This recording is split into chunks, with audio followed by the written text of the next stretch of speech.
Josh, I think your engineering gland has a chokehold on your brain. Oh, yes, and that's the way I like it. Welcome to Engineer versus Designer, The podcast. fueling the design process for engineers, designers, and those who organize their books by their thickness. My name is Josh, mechanical engineer of SolidSmack.com. My name is Adam, industrial designer of CADJunkie.com. And this week, our special guest is industrial designer and writer Noel Wilson from CatapultDesign.org. Human-centric design creating cool products for developing countries. Noel, if you were an Australian animal, would you be a dingo, an emu, or a numbat? None of the above. I'd be a drop bear. Josh, satiate the starved neurons in our skull cavities with the nutrition of knowledge. What have you got for us this week? Yes, this week's Solid Smack update is brought to you by Inforbix, product data applications for engineering and manufacturing. Find, locate, and access all your product data with their incredibly intuitive web-based search tool. Use it for free at Inforbix.com. All right. How do you solve the world's problems if you're old and have a lot of money? It's easy.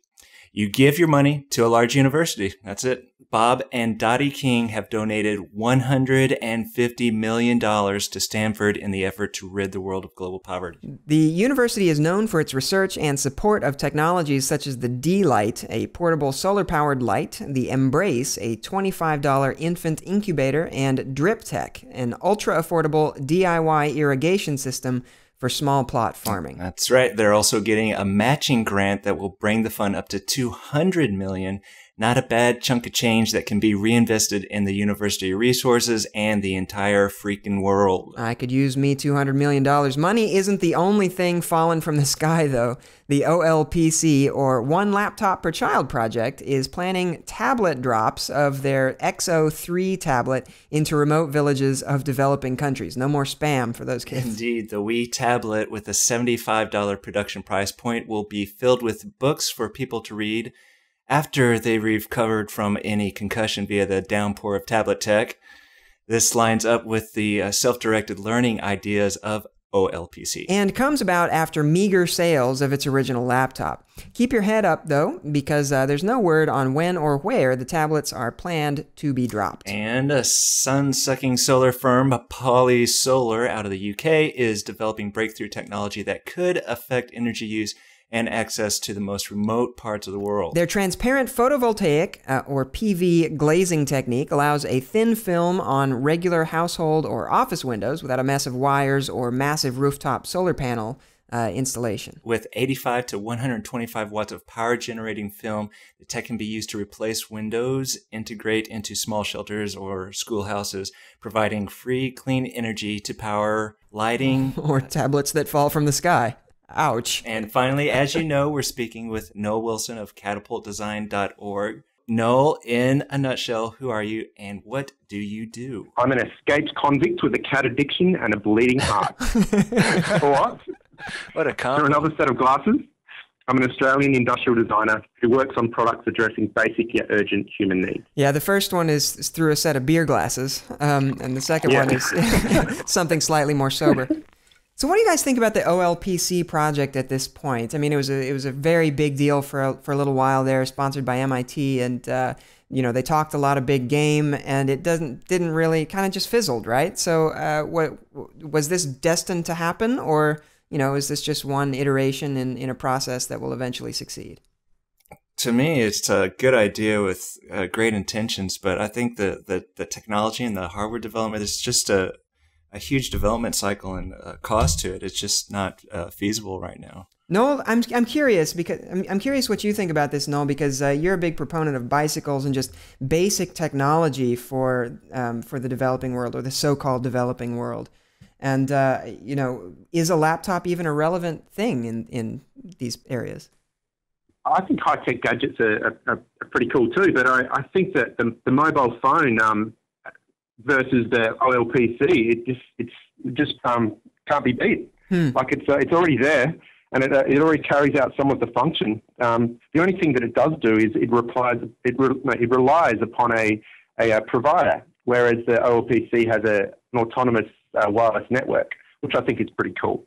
So I think that when those two are married together, then yeah, then maybe we'll have something that's actually appropriate. But I think it's great. I think it's fantastic that they're iterating it. I think the first take was a bit of a flop, but I think that eventually they'll come to a great solution. But is it too late? I mean, at this point, in the Western world, we're talking about the laptop being on its way out, just like the desktop was 5 or 10 years ago, because we're moving to tablets and mobile phones. That's why they're talking about those doing those tablets. It's the XO3 is actually a tablet, and that's the one that they're going to be dropping on those people.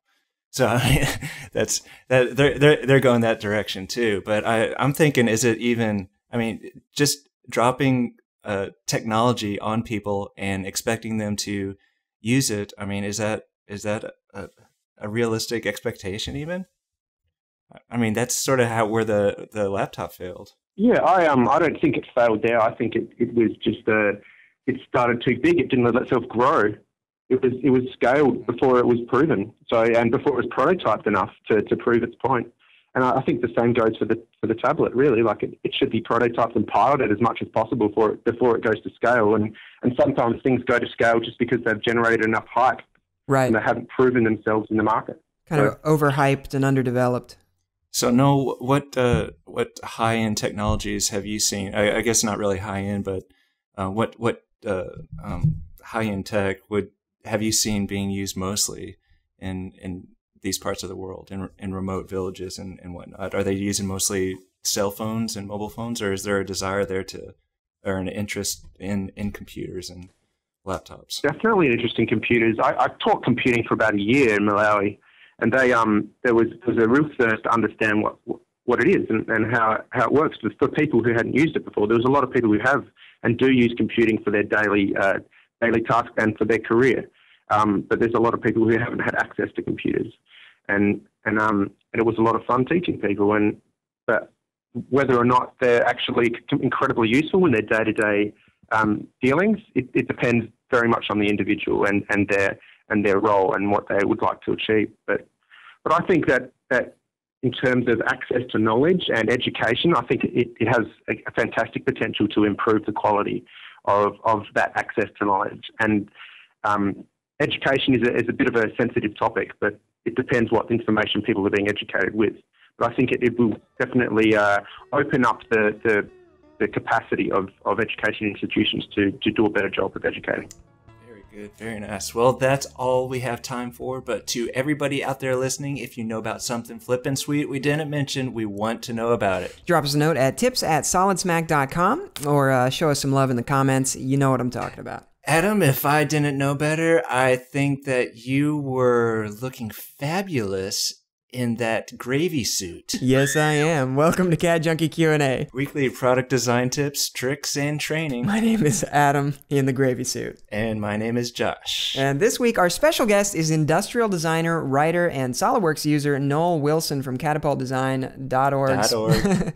Specializing in human-centered design to make life a better place for the global majority. Noel, if you could cause any part of your body to glow in the dark at will by eating nothing but white rice for an entire year, would you do it? No. Brown rice, maybe. Okay. And then I think I'd choose my hair. Your hair would glow in the dark? This week's CAD Junkie Q&A is brought to you by Geomagic 2012. Make it real with Geomagic 2012. Bring physical objects into 3D for design, engineering, and inspection. This just came out today, and you're going to want to check out the latest products over at geomagic.com. And you might want to put on a shower cap before you do that, because otherwise your brain might explode all over your keyboard. Just a little heads up. But anyway. Adam, the inside of our ear holes have an itch that can only be scratched with the Q-tip of knowledge. What have you got for us this week? Noel Wilson, when we met at SolidWorks, at the SolidWorks 2012 launch, we started talking about the new SolidWorks costing features and the SolidWorks, as well as the SolidWorks sustainability. Have you made use of these at all in your own work? I mean, it has to be interesting to you given the work that you do. They're definitely interesting, but I have not had a project that has allowed me to use them specifically. But I do love using SolidWorks, and it's a fantastic tool, and SolidWorks have been good enough to allow our .org to use it from pro bono, which is pretty amazing. I'm kind of interested in and how you see the bicycle and things that aren't so related to high-end technology.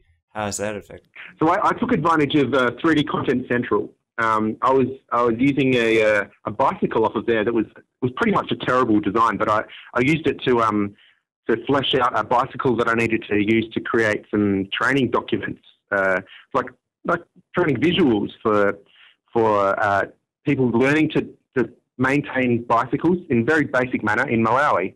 So we have like 500 packs of these cards out there at the moment.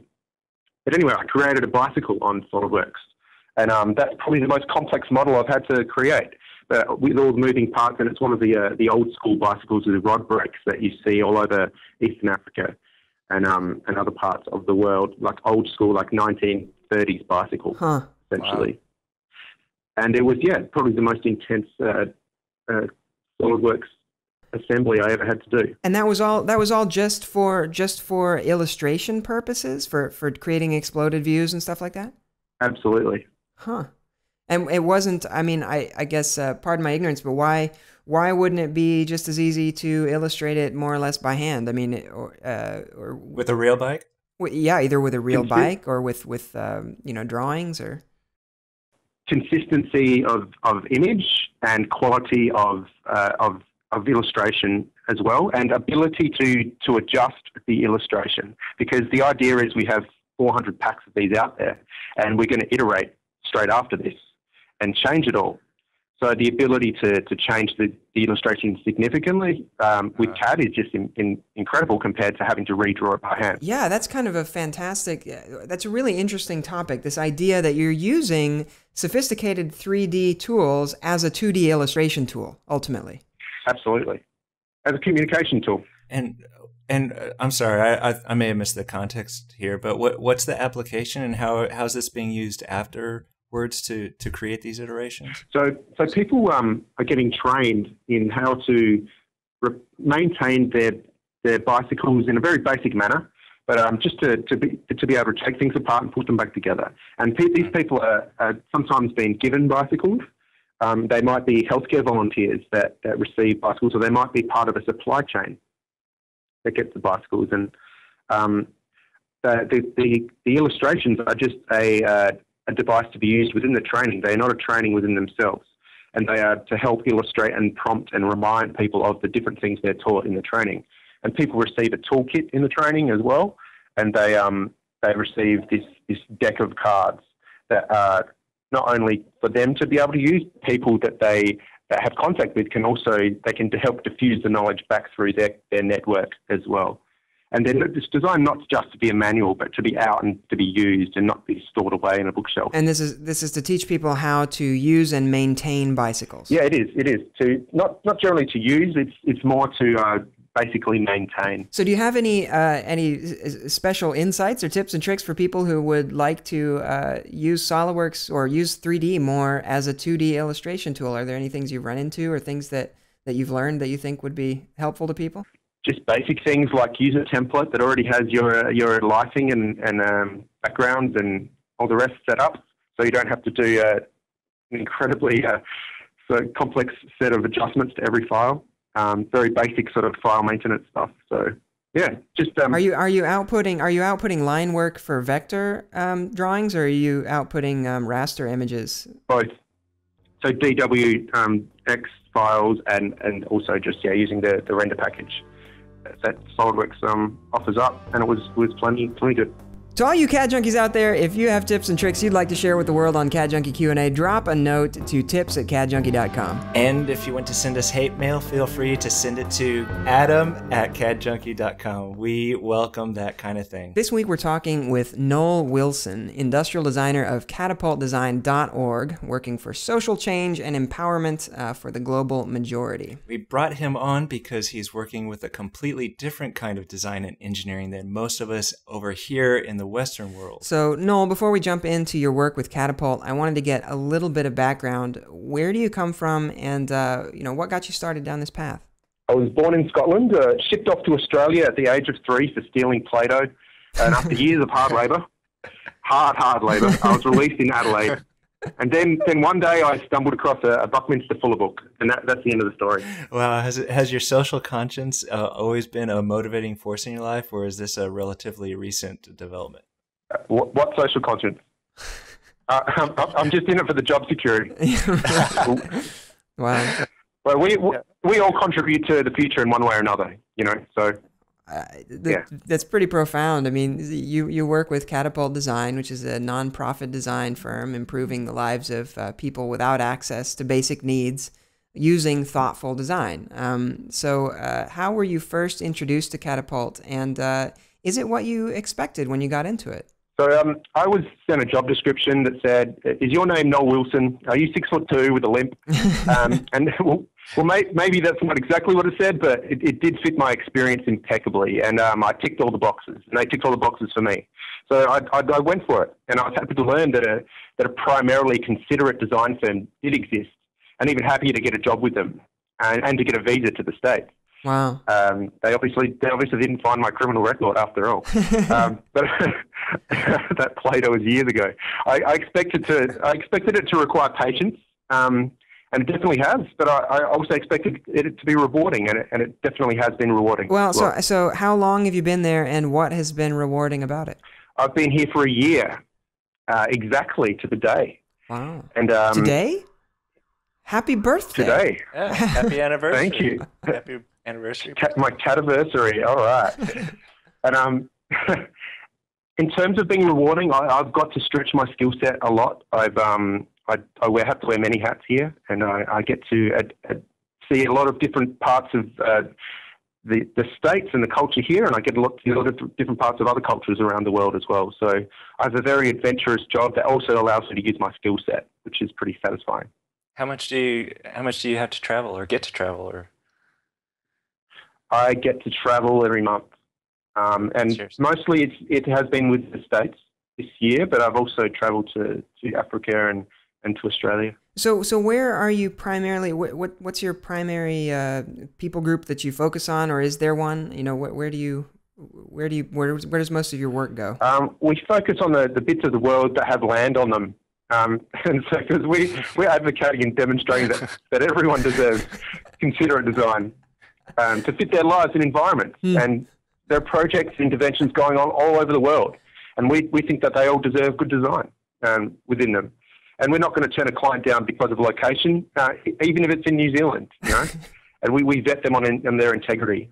Universality of products or other methodology depends on the problem being addressed. And it's not as black and white as everything needs to be universal or everything needs to be specifically customized.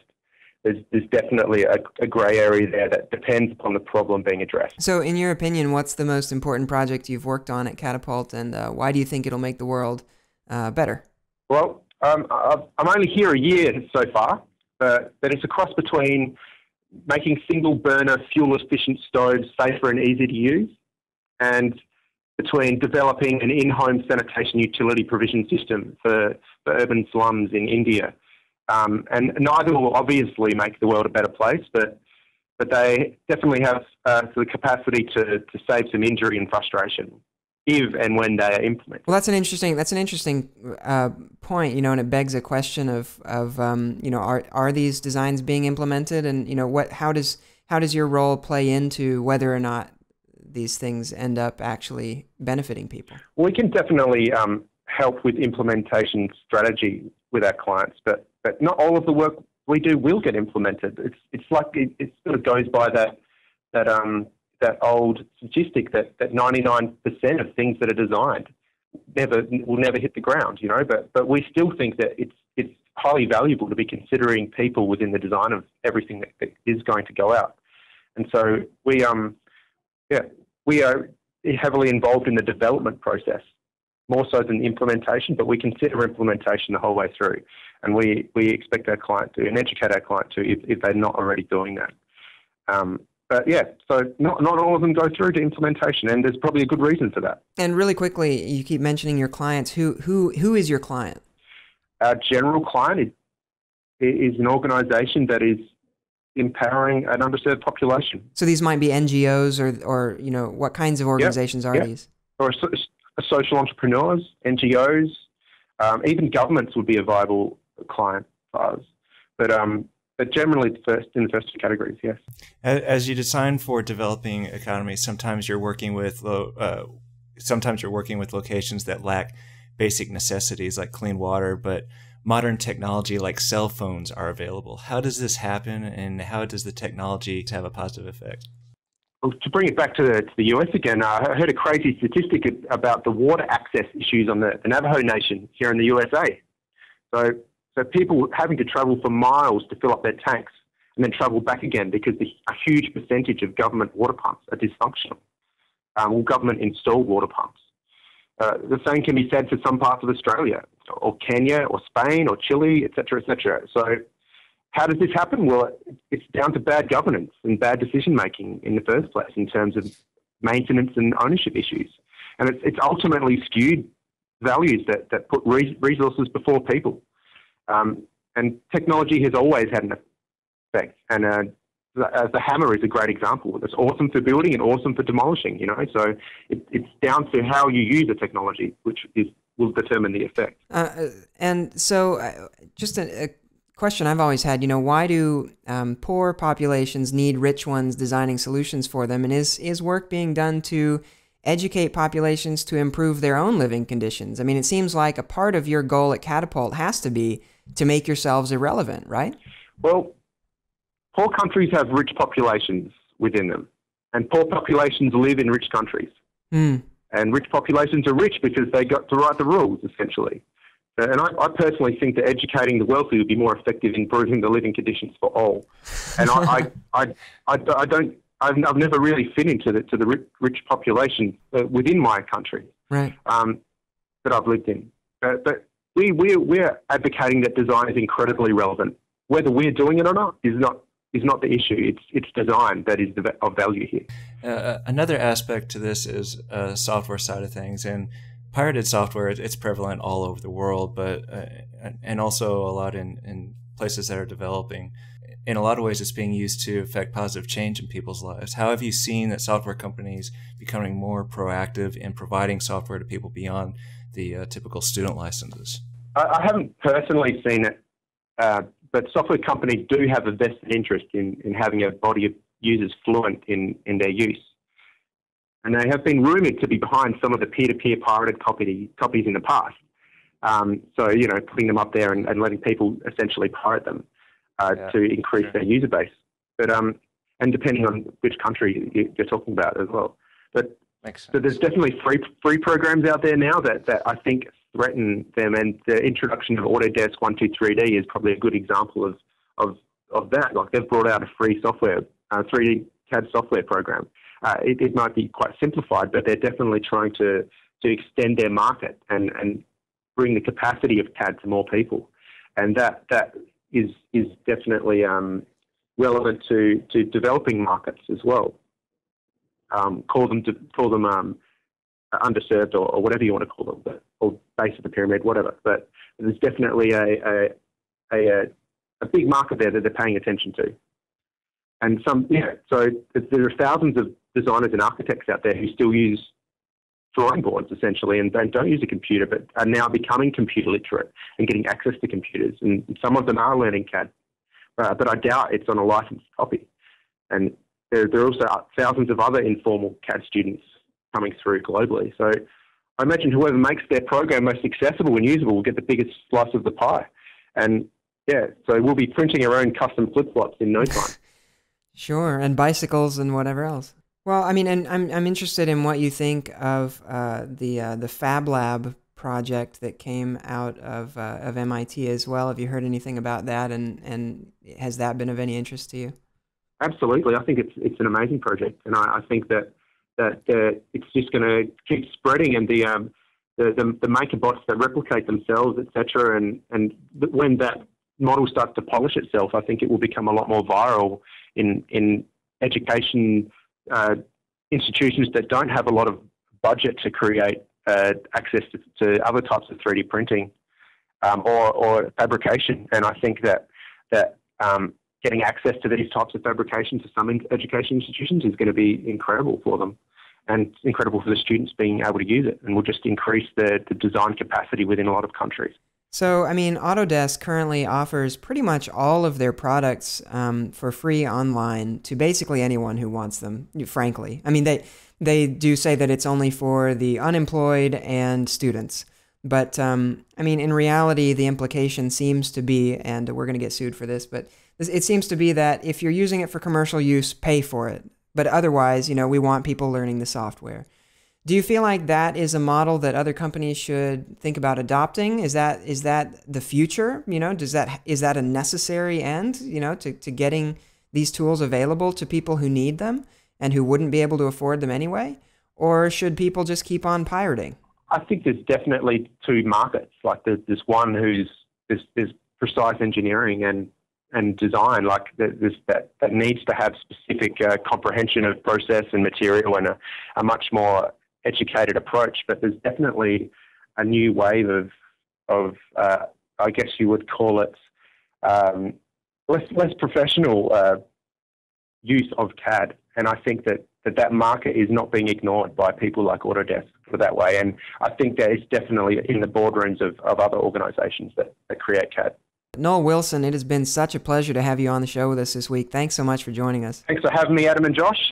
Special thanks this week to Brooke over at Blue Microphones for taking such good care of us. The quality of customer service at Blue is refreshing. Thanks a lot. Thanks for listening, everybody. We'll see you next week. And congratulations to intern Simon, who has been promoted and is now assistant editor Simon. Great work, buddy. Very good. We'd also like to thank our moms, Santa Claus, and the creepy guy sitting in the corner at the honey pot for inspiring us this week. We'll see you next week, and remember that without designers, engineers would live, die, and be buried in indestructible, boring black boxes. And without engineers, designers would do a lot less living and a lot more dying due to equipment failures.